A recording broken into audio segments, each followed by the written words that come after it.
人造环境，环境造人. Humans create the environment transforms humans. Xiefeng, June 7, 2023. Edited by Qin Yu. Nature has bestowed upon humanity all the resources for life. How to utilize these natural resources to create a beautiful and comfortable environment depends on the richness of the human spirit and soul. We can observe the yards of different households. Some families, although not economically affluent, have clean and tidy yards with blooming flowers and fruit trees.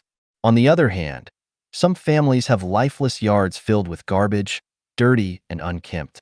With the same conditions, different individuals create different living environments.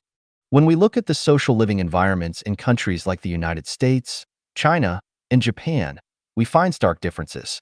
In the United States, private property and territory are sacred and inviolable.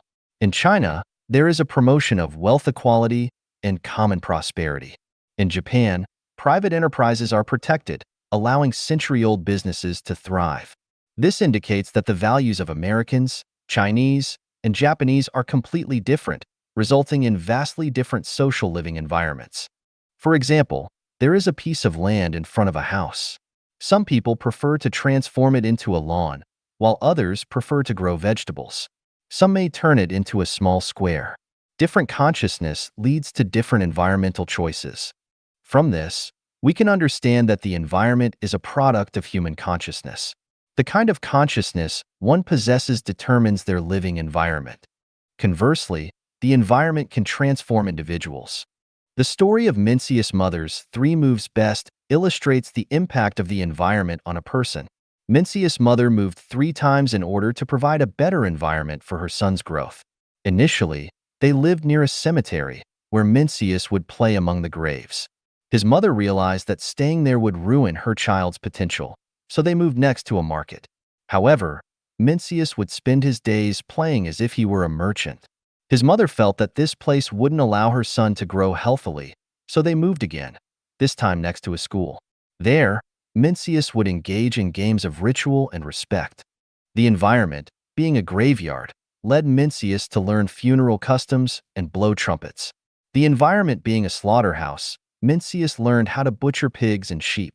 The environment being a school, Mencius developed a love for reading and learning etiquette.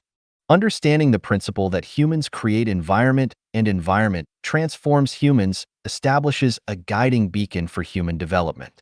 As individuals, we should first determine what kind of person we want to become. If we aspire to be materially wealthy, we should go to places where money is abundant and markets are prosperous. If we want to be skilled debaters, we should go to places with many people and lively debates. If we desire to become celestial beings, we should immerse ourselves in the serene beauty of nature with few inhabitants. If we aspire to become a Buddha, we should seek environments where we have nothing but possess everything. Living with virtuous people is like entering a room filled with fragrant orchids. If you stay there for a long time and will not smell their fragrance, that's because you are influenced by and used to them. Living with wicked people is like entering a fish market. If you stay there for a long time and will not smell the stench, that's also because you are influenced by and used to them. If you want to emanate a pleasant fragrance, surround yourself with flowers. If you want to emit a foul odor, stay in the toilet.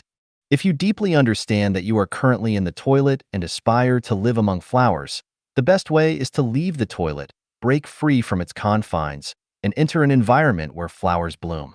The principles are clear, the path is well defined, but the dilemma lies in how to break free from the barriers of the toilet.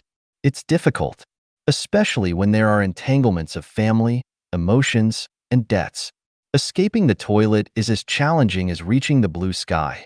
In the end, we will realize that heaven exists, but we cannot step beyond the door of the toilet. The greatest obstacle that prevents us from transcending is the ties of family, emotions, and debts. Once we are free from these attachments, heaven is not far away.